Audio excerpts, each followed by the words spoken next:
I just feel a fresh breeze coming through the window just then. Yeah, it's nice to have a breeze. Some hot days are so bad that you don't even get a breeze or any respite when you're in a flat. Not only in a flat, in the shade. Like even when you're in the shade. And it's terrible when you don't feel cool in the shade, or when you can't feel a cool breeze, but you feel a hot breeze or a hot wind. And even in the shade you feel hot. It's really awful feeling. And you just can't escape the fucking heat. Then you come home to your unit, which hasn't got an aircon.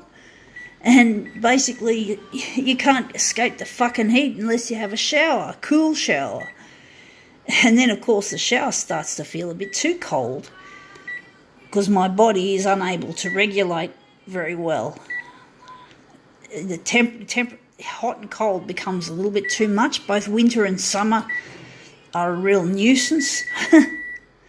But because of climate change and global warming, we have now winters that are more tolerable. But the thing is, summer becomes more scorching hot. And it's not good for the island nations who are already sinking in the ocean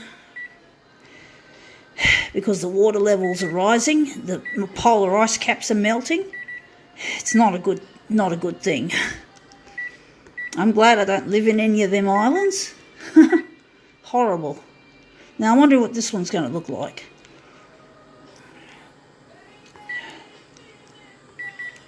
Going to make it more blue.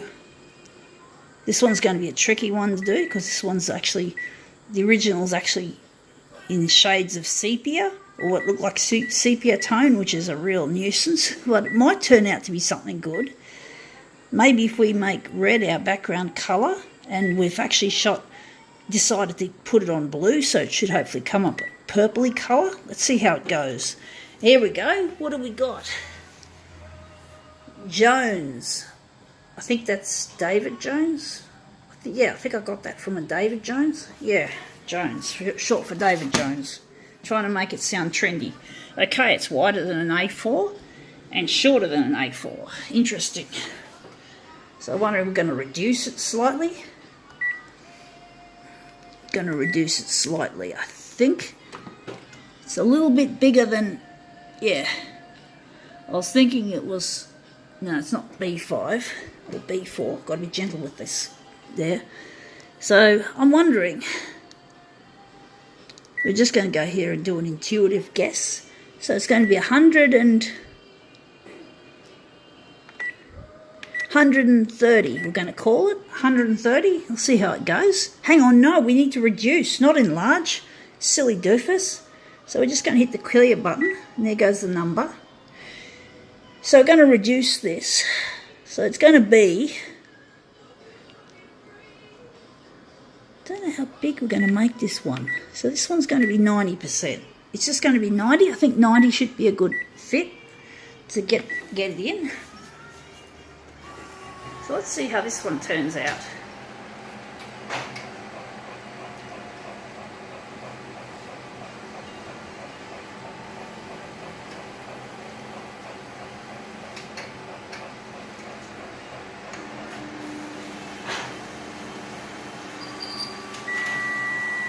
Okay, let's see if we've made this interesting. Whoa, that's interesting. We've made it, I know what we did wrong, the original size. We chose, the original size was A4, so therefore it's going to cut it off at A4 even when it's reduced. So that's what happens when you get the original size incorrect in some cases. So we've got to make it a bigger area so that it'll cover it. So I think the good size will be a B4, and then you'll see just what happens when you get when you've selected an original size. In this case, it's bigger than the original, but it's better than cutting it off. So you'll see just how complicated it is to get the best out of these fucking photocopier machines. They're not easy for normal people to use. An artificially intelligent one would go a great way to making photocopiers a lot easier to deal with, especially in a busy office. So now you can see, this is the new one. You can see we've got that there. It's the right size. It's been reduced pretty close to the edge. Not perfect, But then when we look at this one, the same enlargement, same correction, same reduction setting, you can see a cutoff. It's cut off there. That's where the A4 would normally be, but because we've reduced it, it cuts in. So that's it. So there you go, something new.